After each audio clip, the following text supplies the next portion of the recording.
And like I said, we're going to look at these howitzers. 5 of them. Very interesting pieces.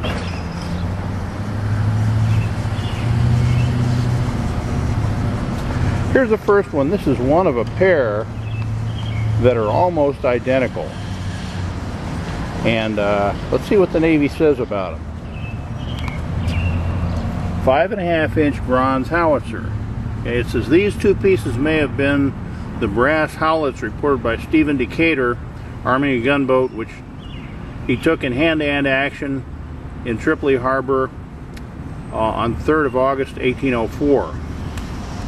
Well, they may be, but I have done some research on these pieces and found identical pieces, or nearly identical, in the Army's Watervliet Arsenal Museum in New York. And I've told the Navy about this. My belief is that these are American Revolutionary War howitzers, 5.5-inch, a common size in use at that period. I believe they were made by James Byers, who worked first in Philadelphia and then moved to Springfield, Massachusetts during the Revolution, when the British kind of occupied the Philadelphia area. But I believe these are 2 very important pieces, and I again take exception to what the Navy says about what they might be. I'm not sure where they got that history. It may have papers may have gotten crossed or something. And they could have gotten to the location they cited and gotten captured, but at least first I believe they were made in either Philadelphia or Springfield, Massachusetts by James Byers, and probably participated in the American Revolution. Again, you can go to Watervliet Arsenal Museum and see pieces almost identical, and that's the history they have on them, that they're American Revolutionary War pieces. They're not sure who they were made by, but anyway, I think an interesting characteristic that sets these apart from a lot of weapons is the Iron Chaplet, I guess it is, right in the middle of the cascable, and that would have been used to hold a core in place, is the only reason I can think of to have that there, for casting the howitzer around. That was an earlier method, much quicker than casting it solid and boring all that bronze out, especially since they didn't probably have a lot of big lathes back in the U.S. during the Revolution to do that with, so a core casting would have been a good thing to do. And I think that's probably how this one was cast.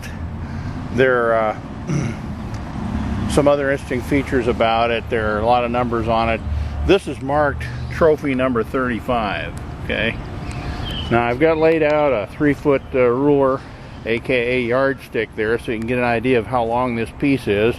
It's somewhat less than 3 feet long, and again the bore is 5.5 inches according to the Navy's measurements. But it's number 7, and HT under that. The number 7, the N is backwards. I think that was another characteristic of some markings I've seen that I can possibly associate with James Byers. He may have had some illiterate workmen, I don't know. And then over here you have what I believe to be the weight of the piece, and then in very tiny stampings here somebody else has marked the weight of the piece, and there are little punch marks around the vent, just sort of a decoration. But again, I believe this is an important piece from the Revolution. Some dingbat at some time has done some welding or brazing actually on the trunnion of this piece, I guess trying to attach it to the carriage so nobody would steal it or nobody would elevate it up and down. I don't know, but it's not really a good recognized historic practice to weld or braze right onto original cannon. But given the other indignities these pieces are suffering down here at the Navy Yard, it's really not too surprising. But it was in the old days. They wouldn't do that anymore, I'm sure. They wouldn't do that today. Now let's look at the runoff from this. Another thing I like to look at, if you see the green color underneath the piece, that's copper from the bronze actually being washed off by acid rain. And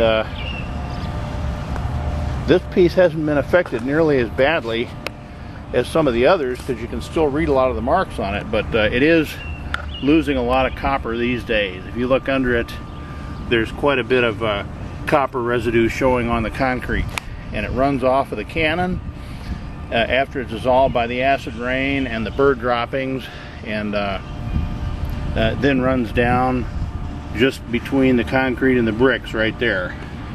And so you have a lot of heavy metal pollution probably underneath this thing too.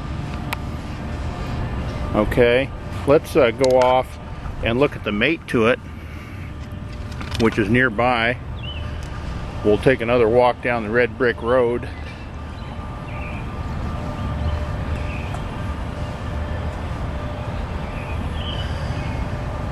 And here's another Navy sign. And they say the origin of the piece is uncertain. That's probably a better story than the other one. They follow the pattern advocated by John Muller in his treatise of artillery, London 1780. That's true. The U.S. More or less copied what the British were doing. That was the best information they had.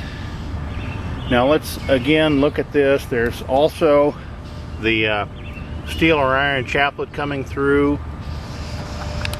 This one doesn't have the little punch marks around the vent. It's got a scribe mark. This is trophy number 36, and you see those marks are getting quite dissolved and worn, unfortunately. You see this one weighs 369 pounds at one weighing. It says P369 is what that means.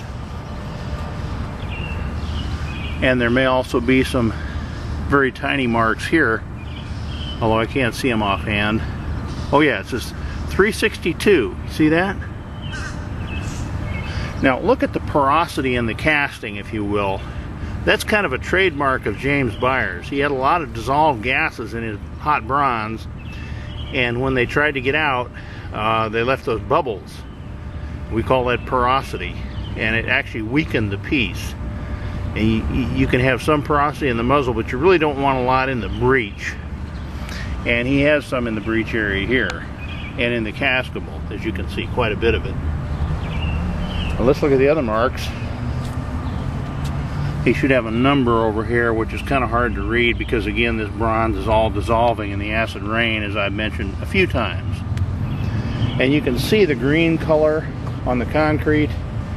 That's copper dissolving off this valuable Revolutionary War howitzer.